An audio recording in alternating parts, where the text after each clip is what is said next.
Welcome to day 81 of our 260-day Bible reading plan. We are still continuing on the 18th book of the Bible, the book of Job. Job replied to Bildad the Shuhite. Chapter 26.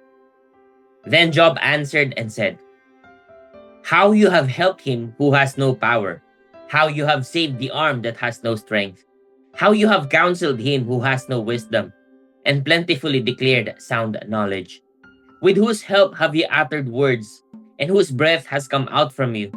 The dead tremble under the waters and their inhabitants. Sheol is naked before God, and Abaddon has no covering. He stretches out the north over the void, and hangs the earth on nothing. He binds up the waters in his thick clouds, and the cloud is not split open under them. He covers the face of the full moon, and spreads over it his cloud. He has inscribed a circle on the face of the waters, at the boundary between light and darkness. The pillars of heaven tremble and are astounded at his rebuke. By his power he stilled the sea. By his understanding he shattered Rahab. By his wind the heavens were made fair. His hand pierced the fleeing serpent. Behold, these are but the outskirts of his ways, and how small a whisper do we hear of him. But the thunder of his power, who can understand?"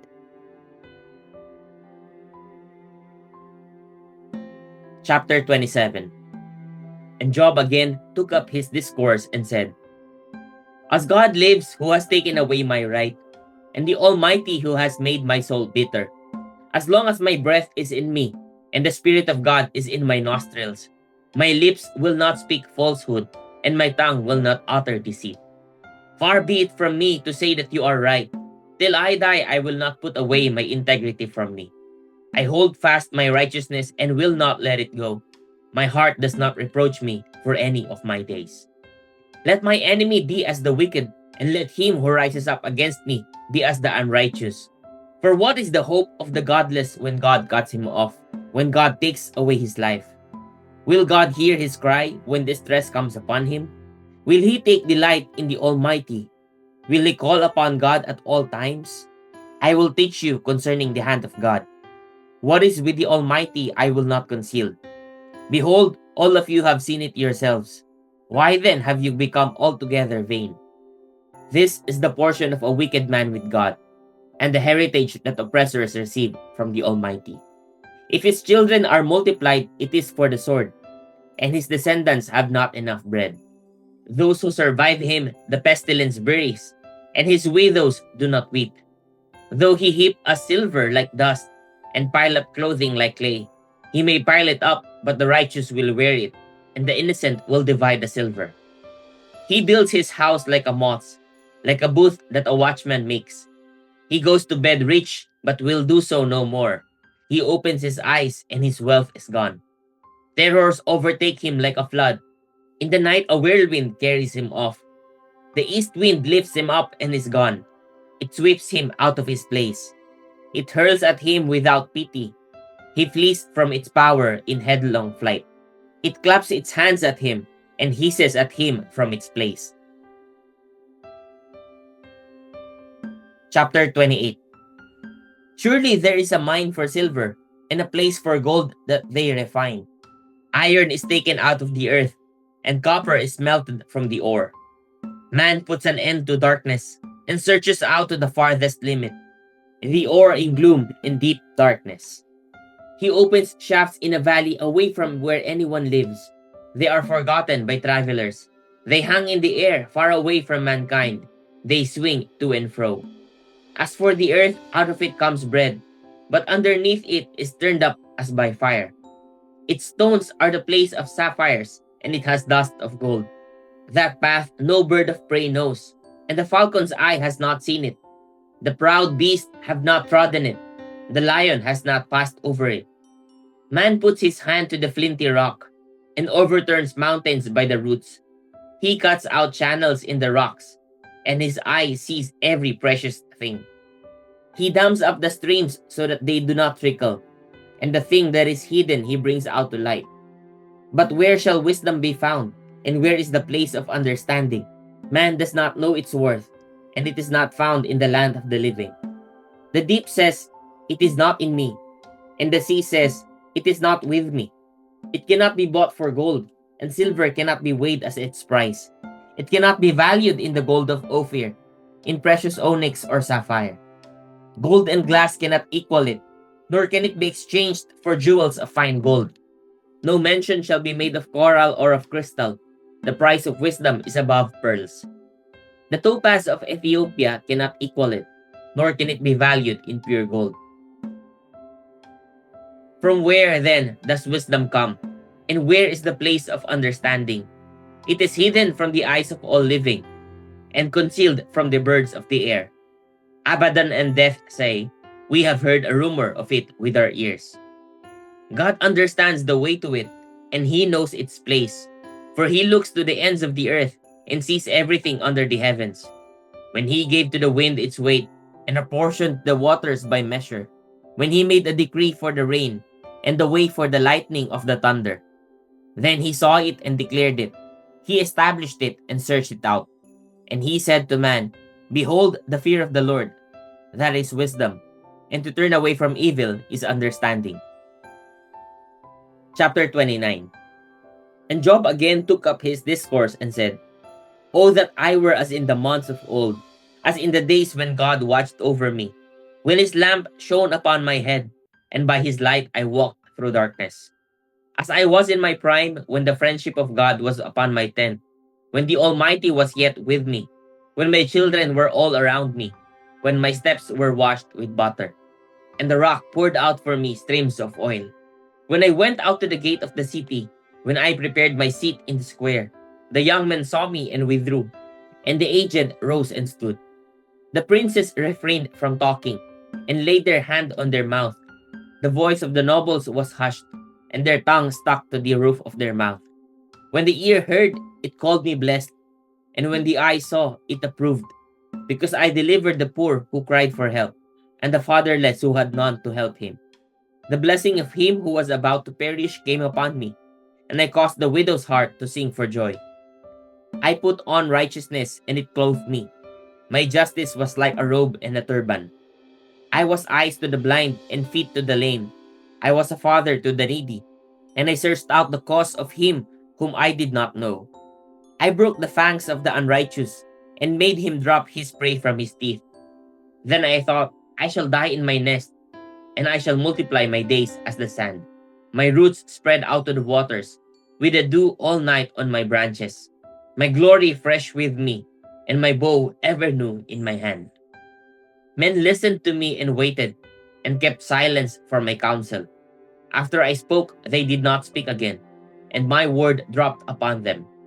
They waited for me as for the rain, and they opened their mouths as for the spring rain. I smiled on them when they had no confidence, and the light of my face they did not cast down. I chose their way and sat as chief, and I lived like a king among his troops, like one who comforts mourners. Chapter 30. But now they laugh at me, men who are younger than I, whose fathers I would have disdained, to set with the dogs of my flock. What could I gain from the strength of their hands, men whose vigor is gone? Through want and hard hunger, they know the dry ground by night in waste and desolation. They pick saltwort and the leaves of bushes, and the roots of the broom tree for their food. They are driven out from human company. They shout after them as after a thief. In the gullies of the torrents they must dwell, in holes of the earth and of the rocks. Among the bushes they bray, under the nettles they huddle together. A senseless and nameless brood, they have been whipped out of the land. And now I have become their song. I am a byword to them. They abhor me, they keep aloof from me. They do not hesitate to spit at the sight of me. Because God has loosed my cord and humbled me, they have cast off restraint in my presence. On my right hand the rabble rise. They push away my feet. They cast up against me their ways of destruction. They break up my path. They promote my calamity. They need no one to help them. As through a wide breach they come. Amid the crash they roll on. Terrors are turned upon me. My honor is pursued as by the wind, and my prosperity has passed away like a cloud.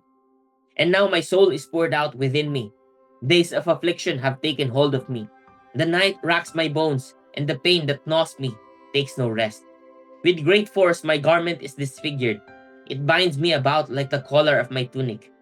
God has cast me into the mire, and I have become like dust and ashes. I cry to you for help, and you do not answer me. I stand, and you only look at me. You have turned cruel to me. With the might of your hand, you persecute me. You lift me up on the wind, you make me ride on it, and you toss me about in the roar of the storm. For I know that you will bring me to death, and to the house appointed for all living. Yet does not one in a heap of ruins stretch out his hand, and in his disaster cry for help? Did not I weep for him whose day was hard? Was not my soul grieved for the needy?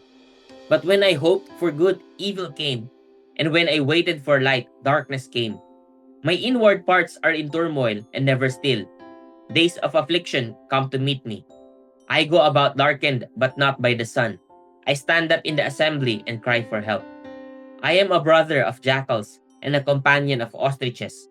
My skin turns black and falls from me, and my bones burn with heat. My lyre is turned to mourning, and my pipe to the voice of those who weep. Chapter 31. I have made a covenant with my eyes. How then could I gaze at a virgin? What would be my portion from God above, and my heritage from the Almighty on high? Is not calamity for the unrighteous, and disaster for the workers of iniquity? Does not he see my ways, and number all my steps? If I have walked with falsehood, and my foot has hastened to deceit, let me be weighed in a just balance, and let God know my integrity. If my step has turned aside from the way, and my heart has gone after my eyes, and if any spot has stuck to my hands, then let me sow and another eat, and let what grows for me be rooted out. If my heart has been enticed toward a woman, and I have lain in wait at my neighbor's door, then let my wife grind for another, and let others bow down on her. For that would be a heinous crime, that would be an iniquity to be punished by the judges.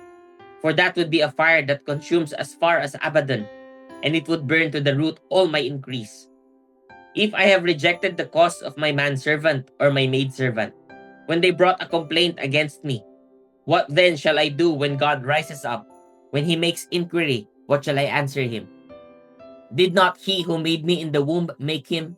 And did not one fashion us in the womb?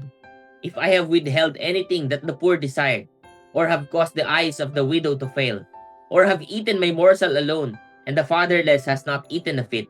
For from my youth the fatherless grew up with me as with a father, and from my mother's womb I guided the widow. If I have seen anyone perish for lack of clothing, or the needy without covering, if his body has not blessed me, and if he has not warmed with the fleece of my sheep, if I have raised my hand against the fatherless, because I saw my help in the gate, then let my shoulder blade fall from my shoulder, and let my arm be broken from its socket.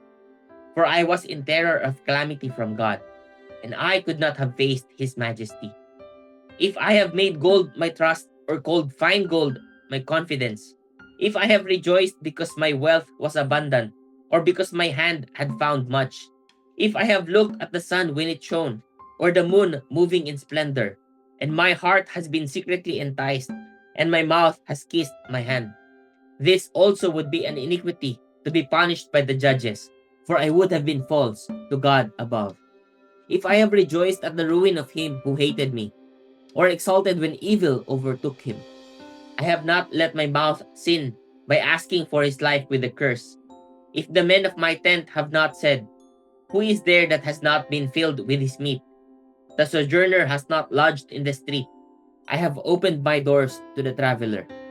If I have concealed my transgressions as others do, by hiding my iniquity in my heart, because I stood in great fear of the multitude, and the contempt of families terrified me, so that I kept silence and did not go out of doors. Oh, that I had one to hear me.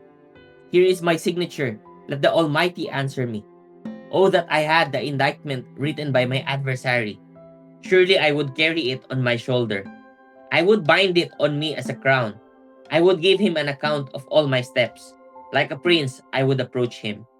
If my land has cried out against me, and its furrows have wept together, if I have eaten its yield without payment, and made its owners breathe their last, let thorns grow instead of wheat, and foul weeds instead of barley.